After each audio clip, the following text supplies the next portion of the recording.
So food sensitivities and food allergies are not the same thing. A food allergy is what we call IgE, mediated immune response, meaning it is an immediate reaction. Okay. So your child eats peanuts, your child eats a pork chop, and their throat closes up and their lips swell, and maybe their eyes start to water, and you know that you need that EpiPen. You know that there is an anaphylactic reaction. This is a food allergy. It is immediate. You eat a peanut, you have this anaphylactic allergy, your throat closes up. That food allergy is immediate. So when I'm working with clients, we're not looking at food allergies. We're looking at a delayed reaction. Food sensitivities are a delayed reaction to food. It can take up to 72 hours for a food sensitivity to turn on your immune system. So if you're really, like I was, trying to track what your child is sensitive to, like what foods are causing it. So maybe they ate something on Monday. Say they ate like pizza, cupcake, there was a birthday party, they ate all these things on Monday. Things were good. Everything was great. I have a good story that I will share that's very relatable to this. Things were fantastic. And then on Wednesday, symptoms were really, really bad. Mood swings, tics increase. Just you're thinking, why? Everything is completely off the rails. What happened? What did they eat for breakfast? You're like, well, they had toast for breakfast and they had eggs for breakfast. It must be, this eggs and toast that they have for breakfast. So it's really hard to track a food sensitivity because it's taking this 72 hours, 48 to 72 hours to turn the immune system on. So what you ate on Wednesday, you're trying to associate it with this increase in symptoms, and you're not trying to associate it with what you ate on Monday. So this is where looking for food sensitivities can be really, really difficult and really hard to track because it's hard to look back, 72 hours previous and figure out, well, what the heck did my kid eat? So this is where we love this. I use IgG. This is IgG. We're looking at this IgG response. Okay. So this is a food sensitivity test. It's usually a blood test or a blot, like a dry blood spot test. And this is where we are looking at what is it that's really taking it those 72 hours to turn your immune system on. So just know that there is a big difference between food sensitivities and food allergies, because it can take up to 72 hours to turn your immune system on. So for us, prime example, my son was in second grade and it was his birthday. So it was around September 16th. And I did not know any better then. I did not know any better. This was before the change. Remy, hush. I picked up Dunkin' Donuts and took them to school to celebrate. Yes, I was the mom who was taking the Dunkin' Donuts to school. That's me. You can blame me 11 years ago. That was me.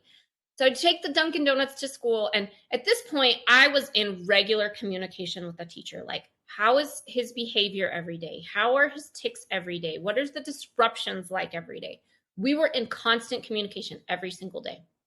So I took these donuts to school and they celebrated, and it was his birthday. And, she was like, I don't know. He had the best day ever. His behavior was fantastic. Everything was great. It was just the best day ever. And I was like, well, maybe he's just really happy because, it was his birthday, but we had let him eat these donuts. And 2 days later, the saying that hit the fan. Like, it was awful. It was terrible. So, 2 days later, his behavior, his mood swings, just Dr. Jekyll and Mr. Hyde, just skyrocketing. Like, I can look back and see that connection.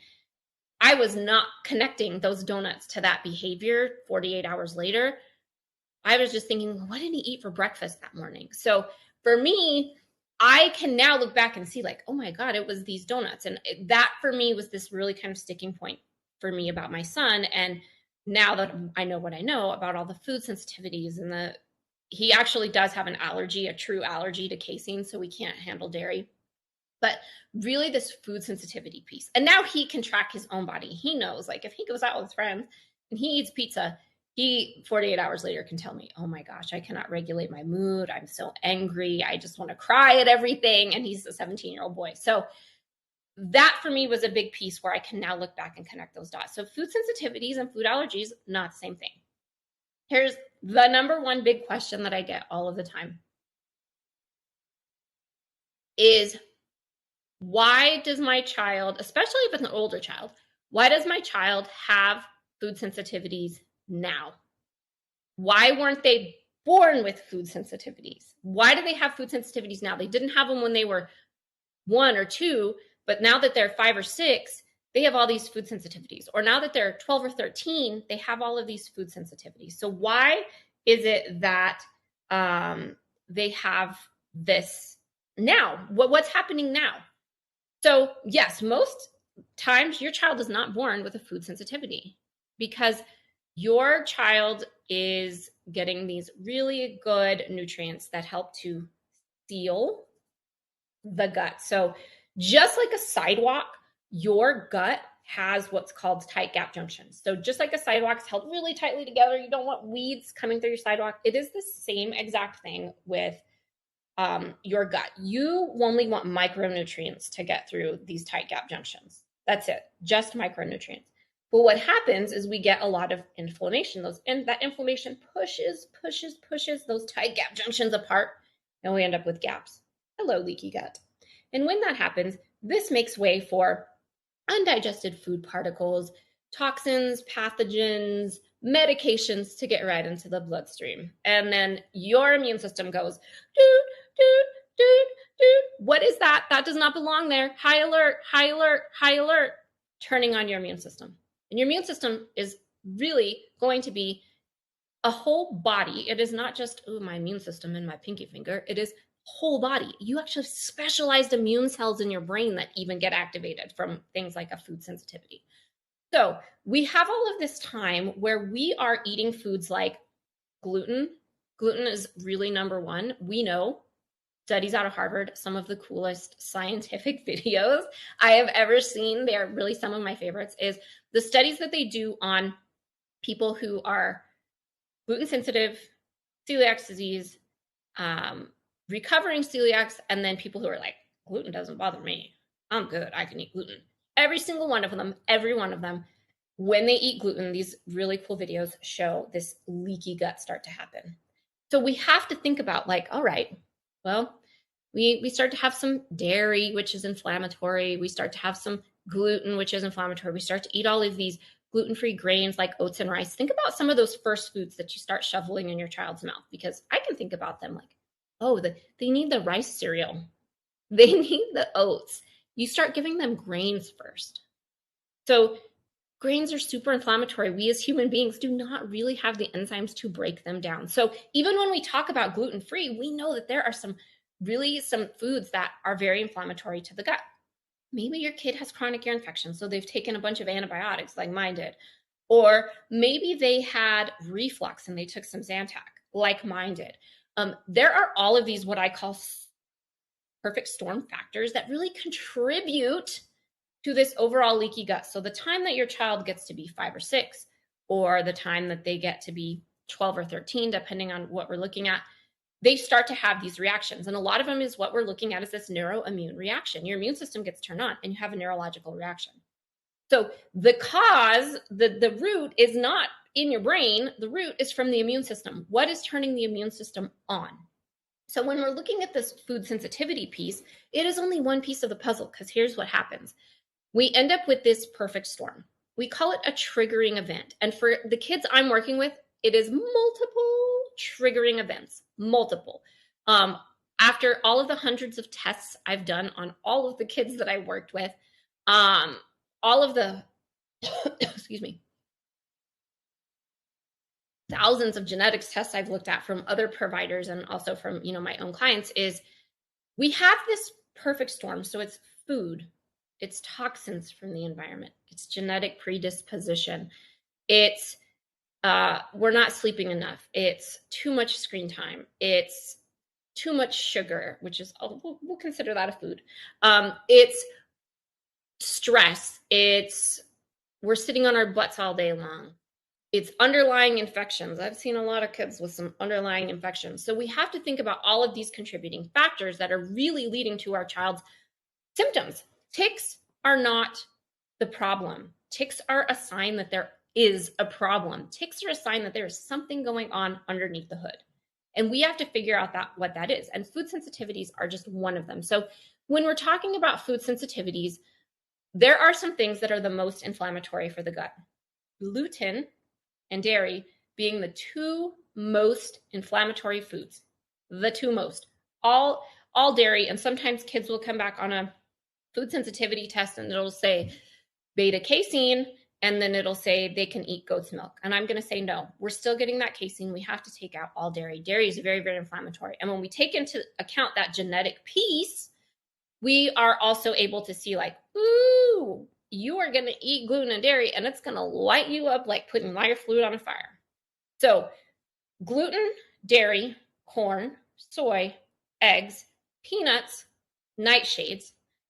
Lots of people can be sensitive to citrus, not just from the citrus aspect, but from the fact that it liberates histamine. So we have to look at genetics for that. Yeast, gluten-free grains, and beans or legumes. So peanuts included in there.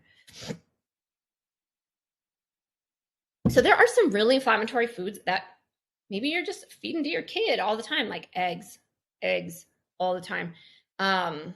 Because we're like, well, they need that protein. We need those eggs. So we have to think about all of these food sensitivities. And this is where the test makes the most difference for my clients is we're able to see like, okay, man, you got to take out the gluten, the dairy, the corn, and the eggs, or whatever the case may be. We're looking at that test based on that individual. So this is really where we know those sensitivities. It is not an allergy. It is a sensitivity. And as we work on the gut, some of those things, not gluten and dairy, but like eggs or corn can slowly be added back in, not in large amounts. But we have to be able to look at the food sensitivity test for that individual purpose. Now, there are a lot of toxic foods that our kids are eating that really no one should be eating. Sugar. You guys heard me talk about sugar last week. If you did not catch last week's video on the immune system, go back and ask for the link. Moesha will share it with you. Sugar is toxic. Shouldn't be eating it. Alcohol, not that your kids are drinking, but if you're watching this for your own purposes, alcohol. Caffeines, genetically modified organisms, so GMOs, artificial sweeteners. They are very, very neurotoxic, very excitatory to the brain. Additives, preservatives, and dyes. So food dyes, if you're eating some Skittles, throw them in the trash. High fructose corn syrup, processed food, junk food, and fast food. And then, of course, trans and hydrogenated fats. Those are all super inflammatory. So if you have somebody that's already genetically predisposed to inflammation, you're eating all of this crap, but you've taken out the gluten and the dairy, you're still not doing yourself any favors. So we have to look at, there's so many components to diet, and there's this individual piece to diet. So there's not a one size fits all diet. You have to figure out individually, like, what is the best fit? And the best way that we can do that is to look at food sensitivity testing, but that's only one piece of the puzzle. I'm using my comprehensive neuroimmune analysis with clients to look at over 935 different biomarkers. How can we know all of the elements, all of the pieces of the puzzle to this perfect storm if we only have one, if we only have food sensitivities? We cannot really get a comprehensive look at what's going on under your child's hood without the testing. This is where you're going to hear me say time and time again, test, don't guess. My son would not be where he is today. Danielle's daughter would not be where she is today. My other clients would not be where they are today if we had not tested. So that is, my number one tip, test, don't guess. But I really wanted to talk about really breaking down those food sensitivities so that you understand food sensitivities are one piece of the puzzle, Food sensitivities are not the same as food allergies. And food sensitivities happen when we have this perfect storm, usually caused by continuous leaky gut. So we have to take all of these three things into account.